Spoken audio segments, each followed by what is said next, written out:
Libertad de prensa no es solo poder hablar de lo que uno quiere hablar. Es poder hacerlo sin represalias ni hostigamientos. En el caso ecuatoriano, que ocupa el 6º lugar en el ranking de países donde Odebrecht cobró más sobreprecios, la cifra asciende a 553. Explíquenos esto. ¿Cómo entiende usted, licenciado Calero? Bienvenido. Muy buenos días. A Mauricio Gándara también, mi cordial bienvenida. Y ya tenemos aquí también al señor doctor Alfredo Vergara. Tenga la bondad usted, licenciado. Gracias, muy amable. Buenos días. Primero, cuando se hacen las licitaciones de los contratos, para muchas veces les sean acreditados esos contratos, obviamente tratan de hacerse por los valores más bajos. Y después, en el transcurso de las obras, se va haciendo las famosas obras complementarias, que es a través de los cuales se puede facturar diferencias en las obras. Y por eso a veces, en la mayoría de los casos, las obras salen siendo más caras que las otras ofertas que existieron, pero por las obras adicionales que se van haciendo, que esos deberían ser considerados para evitar este tipo de situaciones, porque ya las obras complementarias no entran a proceso de licitación, deberían ser consideradas dentro de los contratos originales para evitarse este tipo de problemas. Entonces, en suma, usted, con los elementos que ha venido escuchando estos últimos días y el que trae el día de hoy, la prensa escrita y lo que hemos informado, los audiovisuales hasta la noche de esta víspera, ¿usted ha llegado a alguna conclusión? ¿Cómo funcionaba todo esto? ¿Qué temporalidad acarrea? ¿Y cuánto cree usted que se perjudicó a América Latina con estas prácticas? Bueno, siempre será difícil saber, porque en actos de corrupción jamás quedan huellas normalmente. O sea, nadie cobra una coima con cheque, ¿verdad? El problema es, a ciencia cierta, cuánto se habrá destinado para cuestiones de soborno. Siempre técnicamente será imposible. ¿Y para qué entonces servía el banco que compraron los de Odebrecht? Compraron un banco medio quebrado, medio cerrado, a media asta, digamos. Estaba funcionando, pero mal. ¿Era un banco ubicado en algún país entre Asia? Sí, entre Asia, no recuerdo este momento el nombre, si mis compañeros me dan a conocer, me recuerdan más que todo.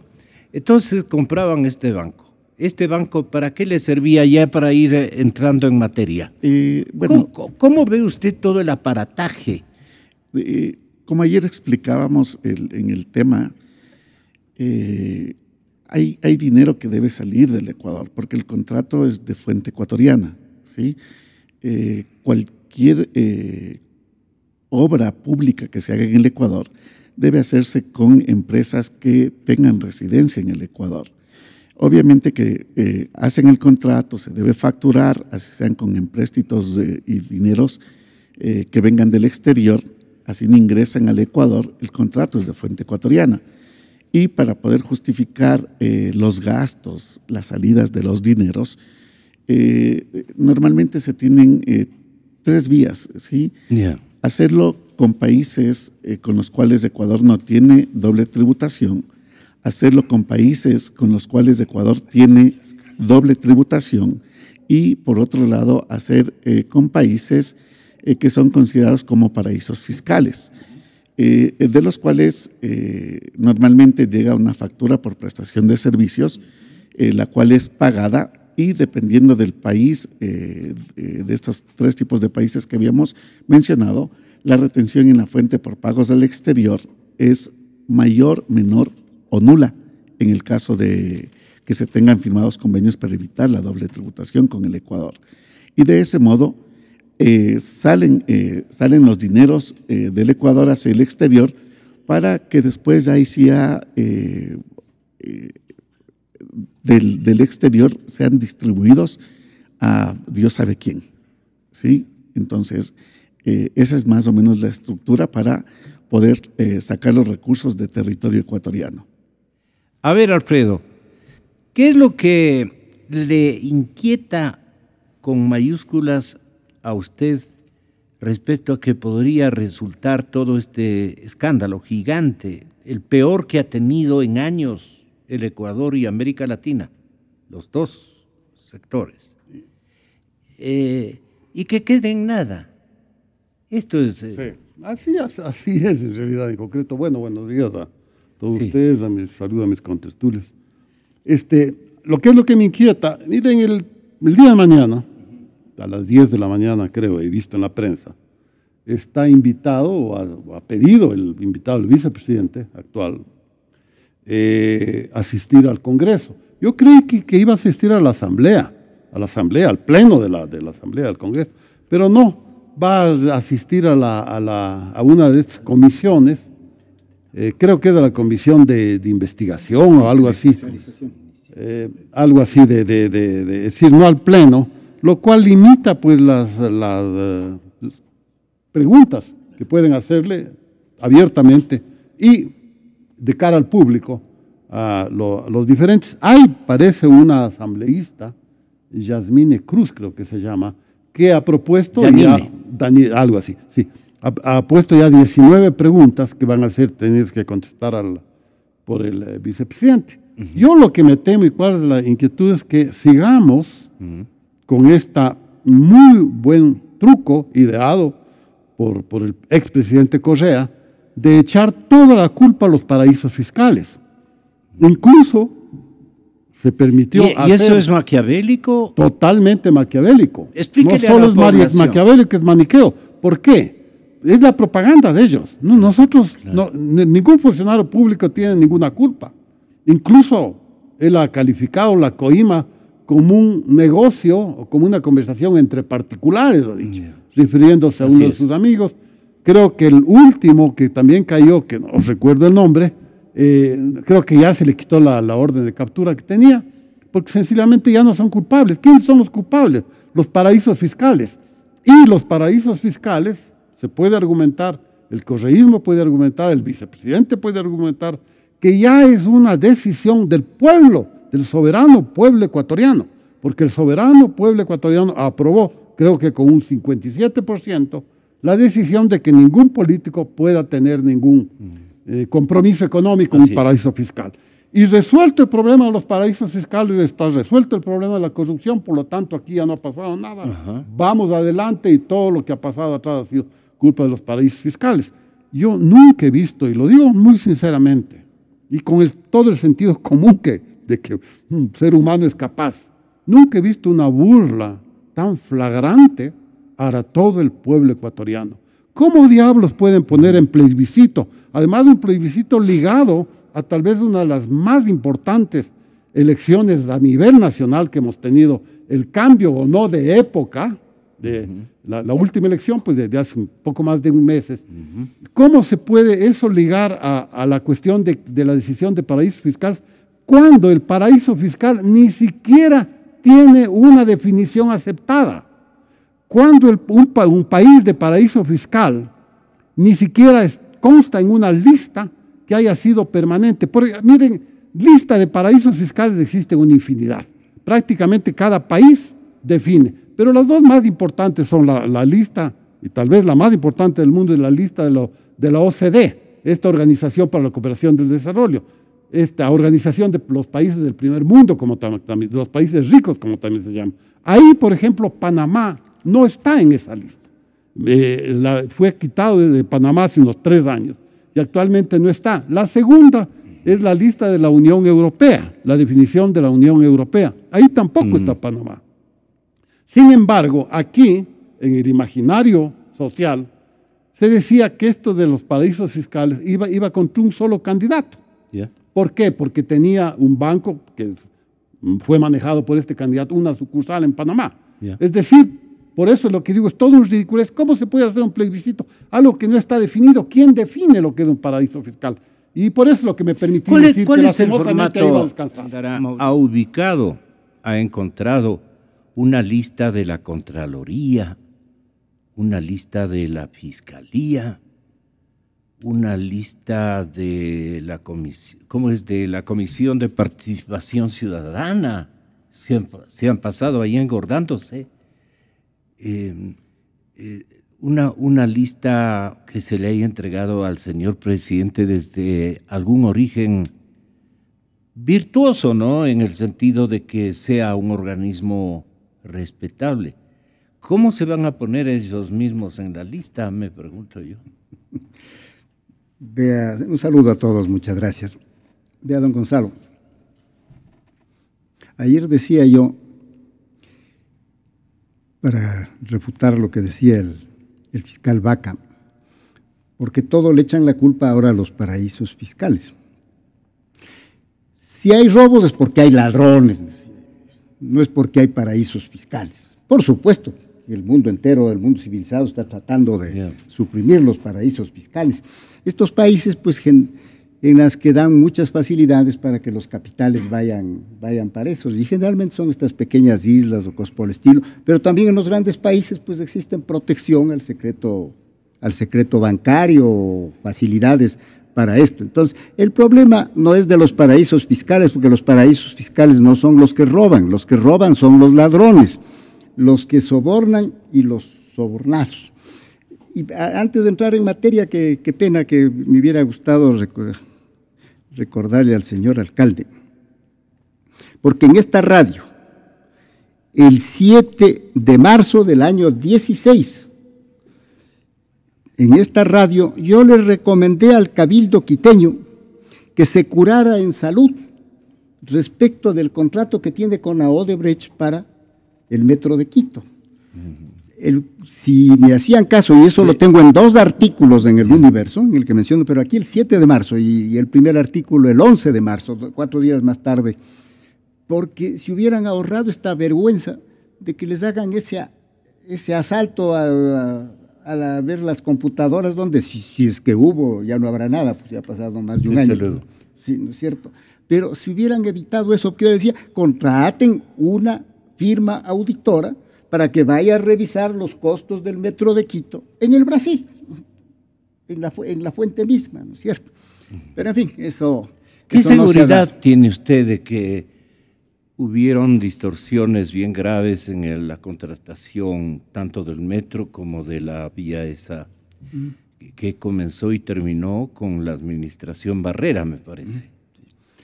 Esas 2 macroobras son las más aludidas. Y usted le pide en homenaje a esta última obra, que es el metro, un esclarecimiento de esa situación. Claro, vea, don Gonzalo. ¿Qué datos tiene usted? Porque vea, el primer dato que podemos dudar de todo el mundo. Claro, pero yo no soy el fiscal y no me he ido al Brasil, pues, ¿no es cierto? Pero yo pedí que haya una auditoría para que se vayan al Brasil a hacerlo, pues, ¿no es cierto? Porque digan ¿Cómo iba a funcionar esa comisión auditora? ¿Quién es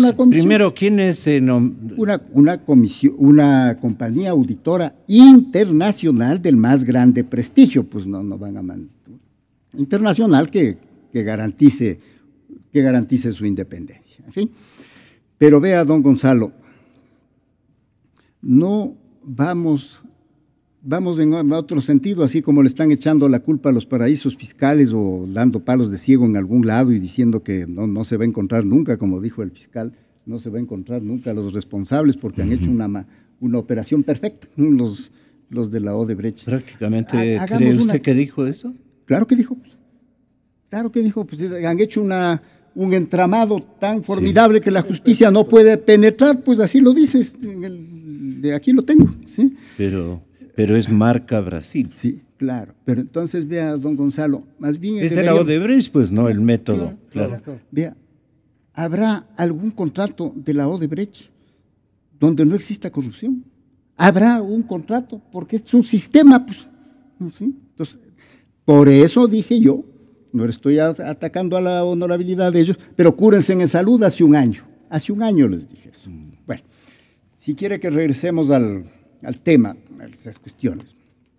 De aquí lo que hace falta es una justicia independiente, por un lado.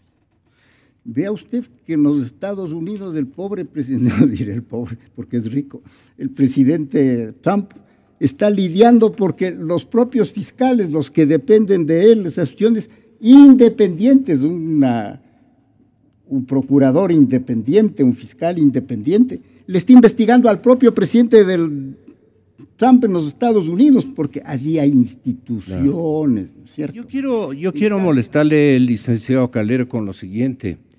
El Servicio de Rentas Internas no tiene de alguna manera procedibilidad, creo que llaman, o una autorización constitucional y legal para, vía el cobro de impuestos o vía el seguimiento a que todos los ecuatorianos, todos los ciudadanos paguemos los impuestos, se haya introducido en tanto escándalo de corrupción que ha venido desde la Fiscalía o ha venido de la enemistad personal entre un funcionario o dos funcionarios, qué sé yo, o ha venido desde el ataque político,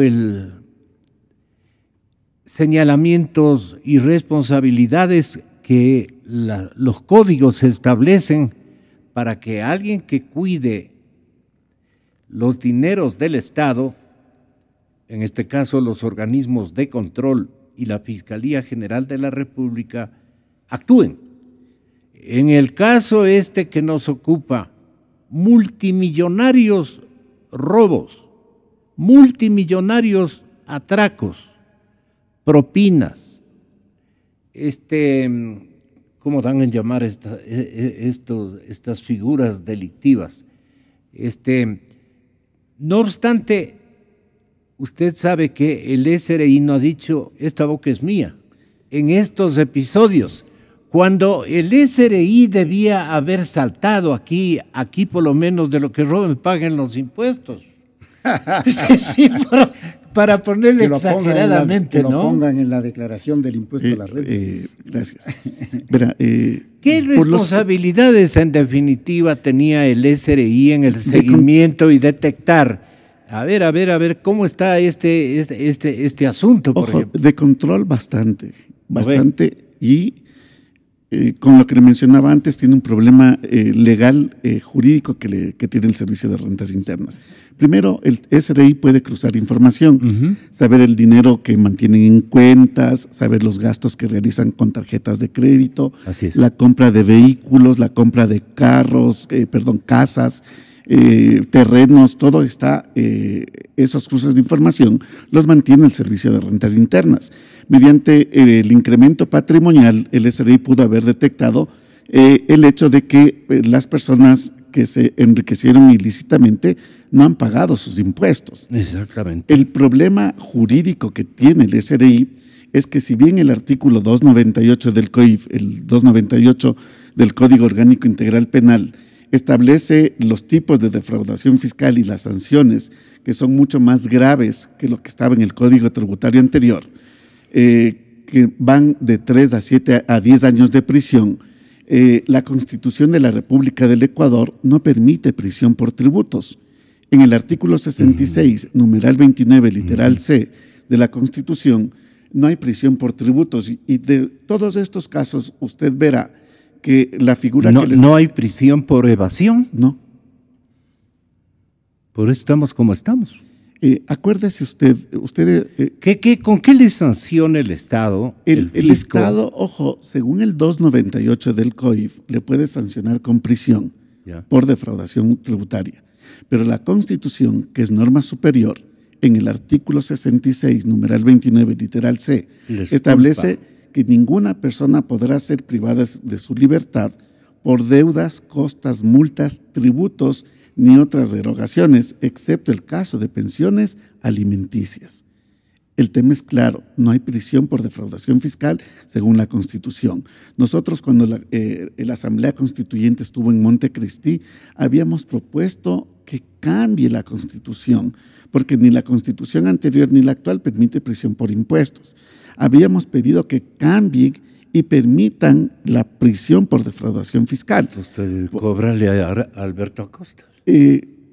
¿sabe qué? Yo en un análisis que hacía en un medio de comunicación les decía que uno de los aspectos que nos quedan debiendo en los 10 años de gobierno es no haber hecho este cambio.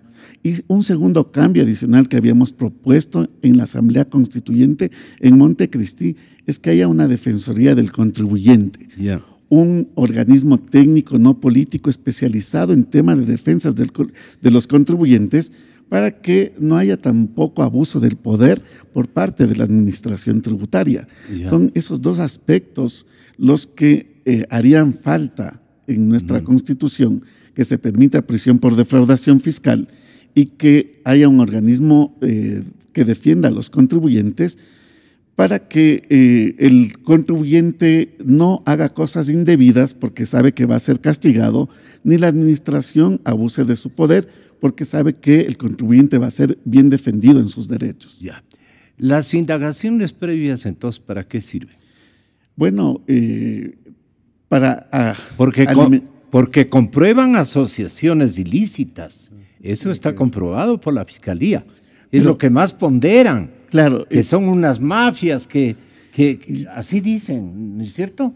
Pero ¿para qué sirve si al final hay una ley que nos regresa a ver la Constitución y no nos da ningún tipo de salida, de solución, de castigo, de sanción? Don Gonzalo, usted se debe recordar que vía telefónica ustedes me hicieron una entrevista cuando estaba el COIP como proyecto, ¿sí? Yo les dije que por más que se van a endurecer las penas y aumentar el número de casos de defraudación tributaria, esto iba a ser un saludo a la bandera. Sí, me acuerdo. Mientras no se cambie la Constitución. Ojo, hubo también las reformas constitucionales que hizo la Asamblea. Y no se legisló, si no se estableció sanción en la Carta Política precisamente por lo que iban a hacer, por lo que iba a pasar, para no ser tan directos. Vea. Porque es la obra perfecta, dice usted. Es que queda sin castigo el tema de defraudación fiscal. Usted en este tipo de asociaciones ilícitas, de enriquecimiento ilícito, lleva de la mano implícita la defraudación fiscal. Por la Constitución debe ser sancionada por la situación menos rigurosa.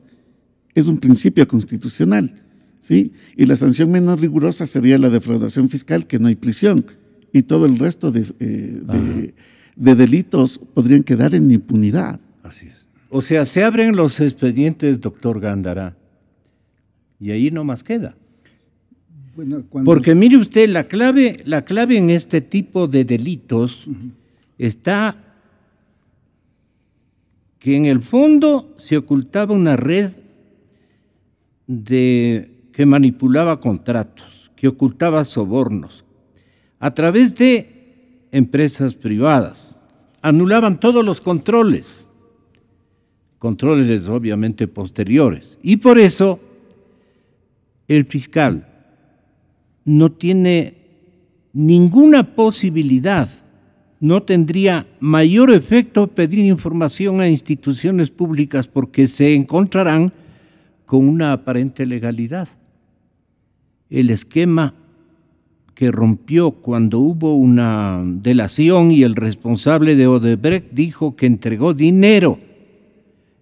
Leo esta parte de un relato, de una crónica del diario El Comercio, porque tiene la misma limitación que lo que estamos nosotros analizando, que no hay sanción para un delito como el que ha ocurrido en diferentes fechas, con diferentes actores y en cantidades que en este momento la Fiscalía no puede decir, este es el monto de lo que han perjudicado al país.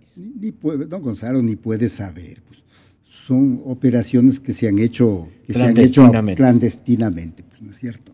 Vea, solo hago un brevísimo comentario. Qué grave sería que en el Ecuador haya prisión por tributos, porque le manda el gobierno a su enemigo político, dice, no ha pagado $100, le han faltado en su declaración, va preso. En un país sin garantías de la justicia, sin independencia de la justicia, sería la cosa más grave, ¿sí? Pero en fin, ¿Y esa por qué? ya es materia tributaria. ¿Y por qué Estados Unidos y los países del Porque hay, primer mundo? porque hay justicia independiente, pues. Porque le está viendo usted que al fiscal de allá le está siguiendo, le está investigando al presidente de la República, pues. Y por eso le destituyeron al presidente Nixon, pues, ¿no es cierto? Porque allá hay independencia de funciones. Aquí han acanallado con todas las instituciones en el Ecuador. Podrían haberle a cualquiera señor que esté en la oposición quitado la hacienda y además meterle preso porque así le manda el jefe a decir que le metan preso. Yo creo que esa es otra. Yo creo que esa es otra. ¿Cuál es la media para poder sancionar también a nombre de esa No, pues evite el robo. Inoperancia del legislador? Inoperancia por estas consideraciones, seguramente, por estos temores. Aparte de eso, nadie se compadece del erario nacional para poner elementalmente gente que no paga impuestos. No, esa es otra cosa. Otra cosa es el robo, porque de ese robo no hay declaración del impuesto a la renta, ¿cierto? Y por ese robo sí los pueden meter a todos a la cárcel. ¿Por el robo? Claro. No, porque no ha pagado los impuestos. Claro, no, pues qué robo, si le han depositado en Andorra, en Panamá, en las Islas Vírgenes, qué sé yo, pues, ¿no es cierto? Sí. Entonces eso no es la materia de este asunto que podamos dilucidar. Pero la otra cosa es cómo logramos abrir, y estaban tocando con Alfredo, usted y Alfredo, estaban tocando el punto del sigilo durante la investigación, en lo cual hay fundamento de legislación desde hace muchos años. Yeah. Pero, sobre este caso de Odebrecht, ya fue investigado en Estados Unidos, Brasil y Suiza, porque son 3 los países que han hecho esta depuración o esta investigación. Así es que yo tengo más datos. Sí, pero perdón, solamente una cosa, para terminar sobre el punto. Entonces, si ya se ha hecho público en todas partes, es ridículo que no se lo haga en el Ecuador, porque ellos ya vencieron, creo que el 1 de junio, creo que se venció. Caducó. Se terminó el sigilo bancario en la investigación que ya tuvo lugar en los otros países y por los cuales están investigados en toda América Latina y no sé si en el África.